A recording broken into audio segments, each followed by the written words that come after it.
We're getting answers for you. Cleveland 19 News starts now. Steve, if you're out there listening, call someone, whether it's a friend or family member or pastor. Give them a call because they're waiting on you to call them. Now at 5, the manhunt for Steve Stevens continues while the family of the victim, Robert Godwin Sr., grieves his death. We have continuing team coverage on air, online, and on our app of the hunt for the Facebook killer.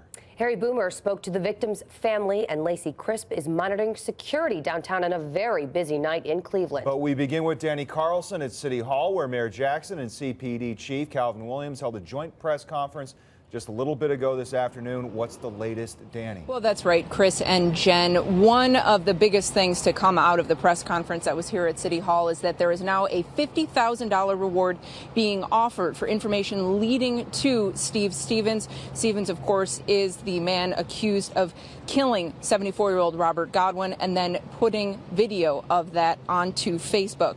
Now, we did learn also today at the press conference that there have been warrants served on addresses connected to Stevens, but Chief Williams said police have confiscated several weapons, but wouldn't go into detail on what weapons were confiscated.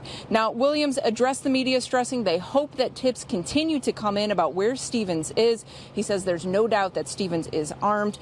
Stevens is accused of shooting and killing Godwin yesterday afternoon, putting that video onto Facebook. I think we're all standing here because of, what unfortunately happened to, one of our citizens here in the city, minding his own business, going about his day on Easter. I mean, it is personal, definitely. Now, another thing to come out of this press conference, Williams says that there is no reason to believe that Stevens may be in another vehicle, so they are still on the lookout for that white Ford Focus. If you do see that, you're asked to call police or call the FBI, and anyone with any information about Stevens or where he is also asked to, of course, call 911 or to call the FBI. We're getting answers in Cleveland tonight. Danny Carlson, Cleveland 19 News.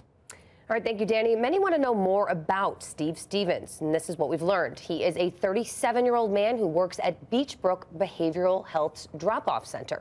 Stevens has served more than 18,000 children and families this year alone, according to its website.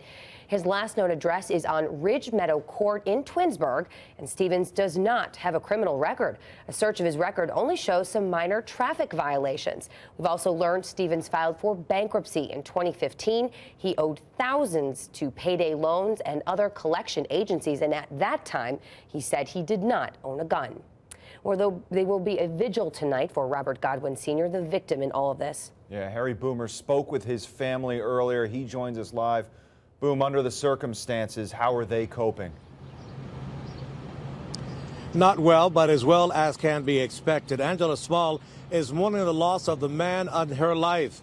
The two sons they had together, she says, is now having to do without their father, who showed them nothing but love. I just want to know why would he do that to him. Angela Small met Robert Godwin when she was 18. He turned her life around, and together they have two handsome boys, 8-year-old Marshawn and Terrell, who would turn 11 in just 3 days. The whole family is heartbroken because of what one man did. Steve Stevens walked up to 74-year-old Robert Godwin, talked to him briefly, pulled his gun and shot him to death, and posted it on Facebook for the whole world to see. Now Angela has only memories to hold on to. I got to spend them last couple hours with him. We was about to eat, but you know how it takes time, so he just went and walked around like, just call me when the dinner done. Instead of calling him to dinner, she got that dreaded knock on the door. And then a police officer came to me and said, you know, a man that's 74, he deceased. It's like my whole heart is just, I just need y'all to pray for my kids. No doubt about that. No doubt. I don't know what I'm going to do without him.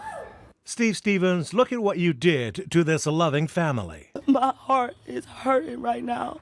That man took somebody very, very precious to me.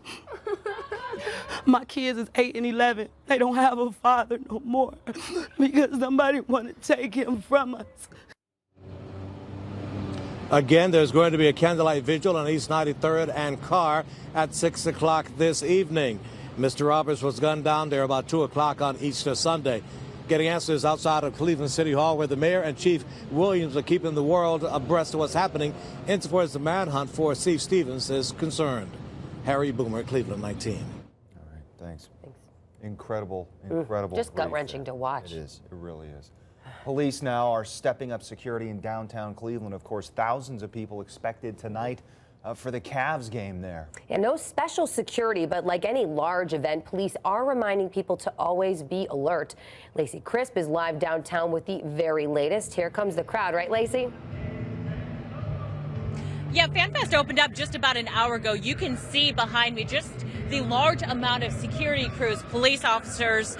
But of course, that's not to be unexpected here at a big game like this. But please don't anticipate any problems. But there will be thousands here at the game. We're told there will be additional security here tonight because of the ongoing search for Steve Stevens. Now, I'm told along with all of the uniformed officers you can clearly see, there will also be several officers in plain clothes. But fans I spoke with say they're confident this will be a safe event. Not at all. Got a lot of really good policemen here in this city. Not concerned. Not concerned at all. They'll find that guy. I was really confident that Cleveland would either get him or boost up security enough. But like I said, I drove in and I have a similar white Mercury car. So obviously I was kind of nervous about either getting cops called on me or getting pulled over. But I don't know, I'm pretty confident that Cleveland will handle this. And Cleveland police will not talk specifics about security, but earlier today, Chief Williams says fans will be protected. Getting answers, Lacey Crisp, Cleveland 19 News.